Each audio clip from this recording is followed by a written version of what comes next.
పోరాడి కళ్ళకట్టం ఎదురై 8 వారిని 8 మంది పశువులను హింసించి వేధించి అత్యాచారం చేసి హత్య చేశారు.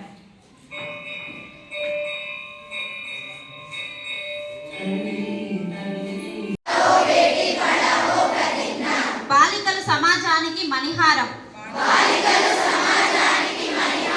బాలికలకు రక్షణ కల్పిద్దాం, వారి బంగారు భవితకు పునాది వేద్దాం.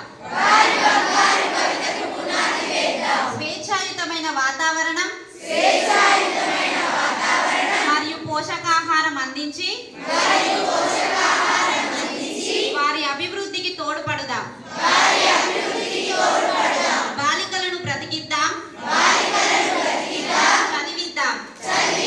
18 సంవత్సరాలు నిండిన తర్వాతే వివాహం చేద్దాం. మనవంతు సహాయం అందించి బంగారు భవిష్యత్తుకు బాటలు వేద్దాం. జై హింద్. నా వల్లనే, అవును నా జీవితం ఇలా అయిపోయింది, నా వల్లనే అనుకుంటాం, కానీ ఏం చేయదు. సో అటువంటి పరిస్థితి రాకుండా ఉండాలి అంటే మనం ముందు చదువుకుని మన కాళ్ళ మీద మనం నిలబడి మన ఉద్యోగం మనం సంపాదించుకొని మన జీవితం ఎవరి మీద ఆధారపడకుండా వాళ్ళు ఒక ముద్ద ఇస్తేనో వాళ్ళు ఒక 100 రూపాయలు ఇస్తేనో బతికే పరిస్థితి లేకుండా ఉంటేనే అప్పుడు మీకు పేరు వస్తుంది, గౌరవం వస్తుంది, డబ్బు వస్తుంది. అప్పుడు మీ కుటుంబం అంటారు, నీ వల్లే మా కుటుంబానికి మంచి గౌరవం వచ్చింది, నీ వల్లనే మా పేరు నిలబడ్డది, నిన్ను కష్టపడి మేము కూలీకి తీసుకెళ్లకుండా చదివించినందుకు నువ్వు బాగా మంచిగా స్థిరపడ్డావు, మేము కూడా నీ వలన మా పేరు నిలబెట్టుకున్నాము. ఇందాక రాజ్ కుమార్ గారు ఇంకోటి కూడా చెప్పారు, అబ్బాయి లేకపోతే తండ్రులు ఓకే అమ్మాయి అయినా పర్వాలేదు అనుకుంటారు, కానీ అమ్మలే అడుగుతూ ఉంటారు అబ్బాయి కావాలని.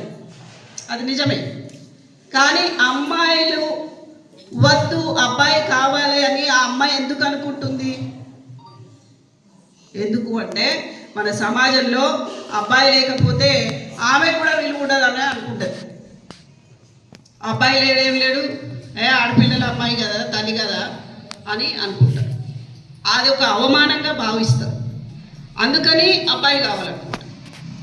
తర్వాత ఇంకొకటి ఏంటి, ఆడపిల్ల అక్కడికి వెళ్ళిపోవాలా, అక్కడ ఇంటి పేరు మార్చుకోవాలా, తన పేరు పెట్టుకోవడానికి తన ఇంటి పేరు తన తండ్రి ఇంటి పేరు పెట్టుకోవడానికి వీల్లేదు అనేటువంటిది మన సాంప్రదాయంలోనే ఉంది. అది అవునా? మరి ఎందుకు పెట్టుకోవద్దు? ఒకసారి ఎప్పుడన్నా ఆలోచించినామా? మనం కూడా వాళ్ళ బిడ్డలమే కదా, మనం ఎందుకు ఇంటి పేరు పెట్టుకోవద్దు? కాబట్టి మీ ఇంటి పేరు మీకు నిలబడాలన్నా మీరు ఉద్యోగం చేయాలి, అప్పుడే మీ ఇంటి పేరు మీకు అట్టనే ఉంటుంది.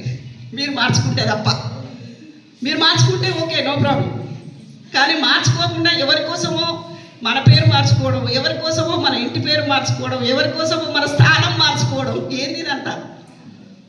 ఒకసారి ఆలోచించండి, అవునా కదా? ఇవన్నీ కూడా వద్దు అంటే మనము మన చదువు మీద ఫోకస్ పెట్టాలి. చుట్టూ ఉండే ఆకర్షణలు, రీల్స్, ఫోన్లు ఇవన్నీ మనం జాబ్ చేసుకున్న తర్వాత చూద్దాం. అప్పటి వరకు మన కళ్ళు కూడా కొంచెం బలంగా అవుతాయి. ఇప్పుడు కళ్ళు కూడా వీకే ఉంటాయి కదా, మనం పెరుగుతున్నప్పుడు మన కళ్ళు వీకే ఉంటాయి, మన ఒళ్ళు వీకే ఉంటుంది, మన బ్రెయిన్ వీకే ఉంటుంది, మనమే వీక్ ఉంటాం. సో ఇందులో ఆ సెల్ ఫోన్ వస్తే ఆ రేడియేషన్తో ఇంకింత మెదడు పాడైపోతుంది. మీకు తెలుసో లేదో, ఒకసారి ఇట్లా సెల్ అంటే అందులోంచి రేడియేషన్ వస్తుంది, అది మన సెల్ని మన మెదడుని పాడు చేస్తుంది. మీరు ఎప్పుడైనా సెల్ ఫోన్ ఇప్పుడు ఈ మధ్యకాలంలో చూడగలిగితే సెల్ వలన కళ్ళకి మెదడుకి ఏమిటి ఇంపాక్ట్ అని ఒకసారి చదవండి, అది చూపిస్తుంది.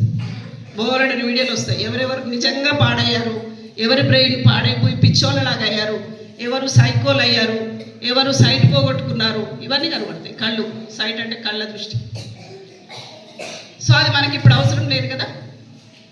మనం ఎప్పుడైనా అవసరం అనుకున్నప్పుడు చదువుకునే పాఠాలు ఏమైనా చూడాలనుకుంటే అది వరకే జాగ్రత్తగా చూడాలి తప్ప, ఏదంటే అది మన కళ్ళ ముందుకు వచ్చిందల్లా చూసి ఈ రీల్ బాగుంది, అది బాగుంది, ఇది బాగుంది అని లైక్ చేయడమో, లేదంటే మన ఫోటోలు అందులో పెట్టడమో, ఫ్రెండ్స్కి ఫేస్బుక్లో షేర్ చేయడమో, ఇవన్నీ చేస్తే ఇప్పుడున్న టెక్నాలజీలో ఒక ముఖం మాత్రమే నాకు తీసుకుంటారు, బాడీ అంతా ఎవరిదో బట్టలు లేని తగిలిస్తారు, అది ఫోటోలలో పెడతాం.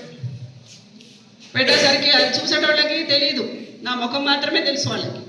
కానీ నా మొహంతో పాటు ఇదంతా ఉందంటే నేనే అనుకుంటాను, అరే ఈ పలానా మేడం ఏంది ఇట్లా నగ్నంగా ఫోటోలు దిగిను, ఎందుకు దిగిను, ఎప్పుడు దిగిను, అరే ఇట్లనా అని అనుకుంటాను.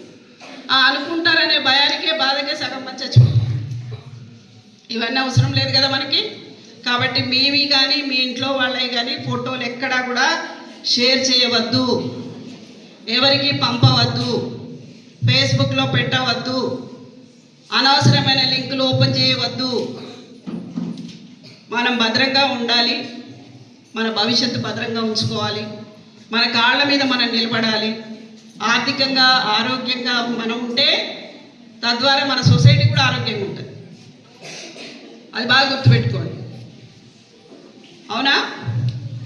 అర్థమైందా నేను చెప్పింది ఏమన్నా కొంచెమన్నా? ఓకే. సో అందరూ కూడా ఇక్కడ కూర్చున్న వాళ్ళందరూ కూడా ఇంకో 10 ఏళ్ళ తర్వాత ఒక మంచి ఉద్యోగాల్లో ఉండి మళ్ళీ కలుస్తారా? నిజంగానా?